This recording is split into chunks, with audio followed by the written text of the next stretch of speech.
મૂર્તિ છે.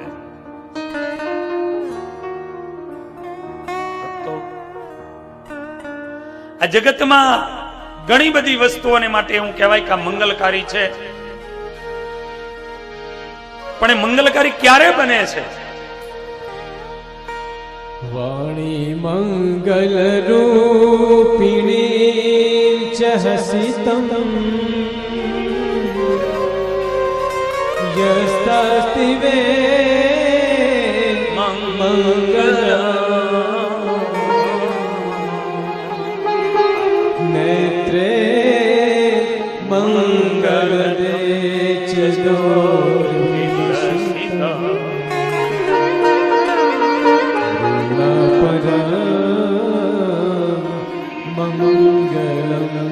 હે પ્રભુ, તમારી વાણી મંગલ છે, પ્રભુ તમારા નેત્રો મંગલ છે,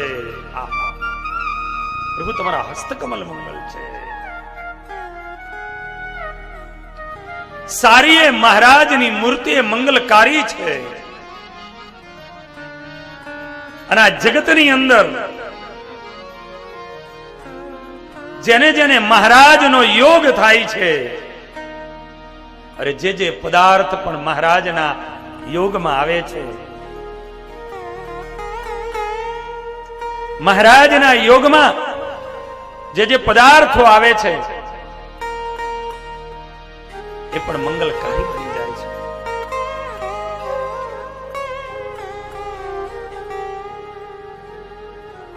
આ જગતની અંદર હું કાયમ કહું છું કે જે પદાર્થો મંગલકારી છે એને ત્યારે જે મંગલકારી નીવડે છે કે મંગલ મૂર્તિ જેના જીવનમાં પરમાત્મા હોય. જગતમાં એવું કહેવાય કે કોઈને જમણેરી શંખ જો મળી જાય ને તો બહુ સુખી થઈ જાય, બહુ સુખી થઈ જાય. મારે એટલું જ કહેવું છે,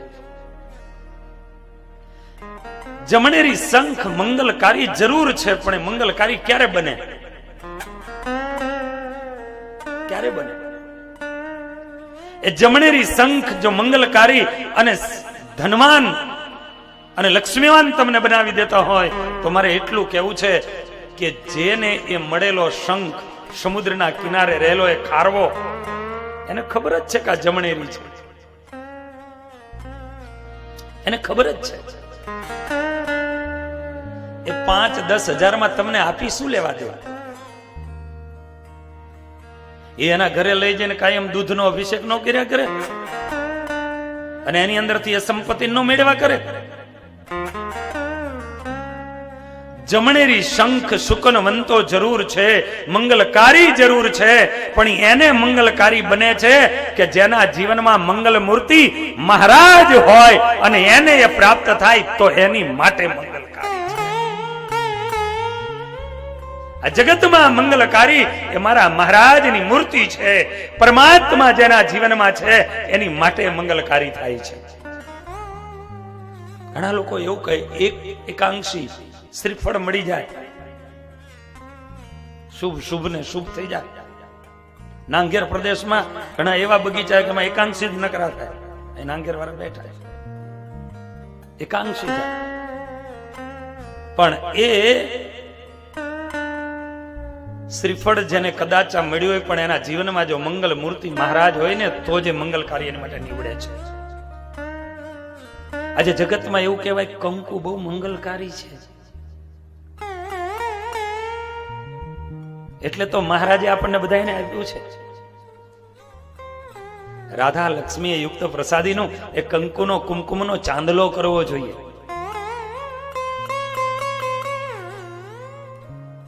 એ કંકુ એટલા માટે આપ્યું છે અને એટલે જગત પણ જાણે, ઘણા જગત પણ આમ આમ આમ તિલક અને ચાંદલાનો વિરોધ કરતા હોય, પણ પોતાની દીકરીના કે દીકરાના સંબંધ જોવા જવું હોય ને તો ઘરમાં નાની એવી દીકરી હોય કે માં હોય ને એને એમ કે મને ચાંદલો કરી દે ને કંકુનો. આપણે એને પૂછીએ કે ભાઈ શા માટે, તો કે સુકન થાય ને. ગાંડા, તને ખબર જ છે કે આ સુકન કરે કાયમ કર ને. એ સુકનકારી જો હોય તો કાયમ માટે સુકનકારી બને એવું કાર્ય કરો. એ મંગલકારી જરૂર છે, પણ મંગલ કાર્ય ત્યારે જ બને કે જેના જીવનમાં મંગલ મૂર્તિ મારા મહારાજ જેના જીવનમાં આવ્યા છે અને એને આ પદાર્થો મળે ત્યારે એની માટે મંગલકારી થાય છે, એની માટે મંગલકારી થાય છે. અને એટલા માટે આજે સંતો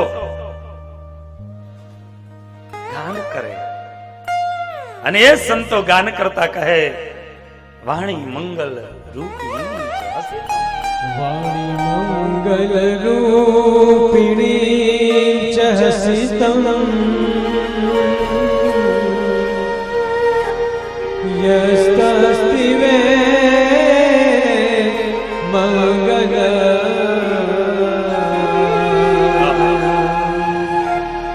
નેત્રે મંગલ દેચ દોર્વિલસિતમ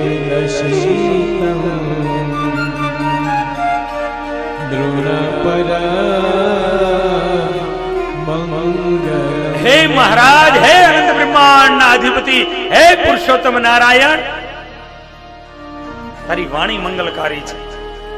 અરે તારું હાસ્ય મંગલકારી છે. એ મહારાજના એક એક અંગને નિરખી નિરખી અને હૃદયમાં ક્યારેક ધારો તો ખરા. કેવો એનો આનંદ આવશે તમે જુઓ તો સહી. મહારાજનું ક્યારેક હાસ્ય તો નિરખજો.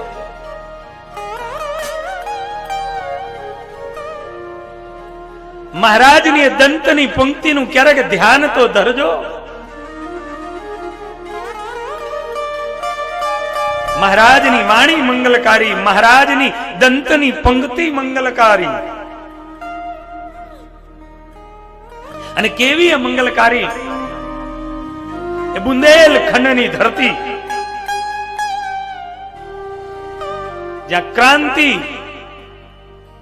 અને સુરવીરતાની શૌર્ય ભરેલો જે પ્રદેશ છે, જ્યાં ઝાંસીની રાણી થઈ એનો આ પ્રદેશ, અને એની બાજુમાં એ દંતિયા. આખા બુંદેલખંડના એક જબરજસ્ત, આખા બુંદેલખંડના એ આખા પ્રદેશના જબરજસ્ત પંડિત દિનમણી શર્મા એ મહારાજની દંતની પંક્તિ એ શું છે? એ દિનમણી બૃહસ્પતિનો જાણે કે અવતાર છે. અને એ દિનમણી શર્મા દ્વારિકાધીશના દર્શન કરવા માટે તો નીકળ્યા છે, પણ ત્યાંના રજવાડાઓના રસાલા સાથે નીકળ્યા છે. રાજ્યના રજવાડાઓના એ માનીતા પંડિત હતા અને રસાલાની સંગાથે દ્વારિકાધીશના એ દર્શન કરવા માટે બુંદેલખંડથી આ યાત્રા શરૂ થઈ. અને શરૂ થયેલી યાત્રા આગળ વધતા વધતા ઊંઝાની ધરતી ઉપર આવી. અને ઊંઝાની ધરતી ઉપર આ યાત્રા આવી છે. રોકાણ એ ઊંઝાના એ સરોવરનો કિનારો,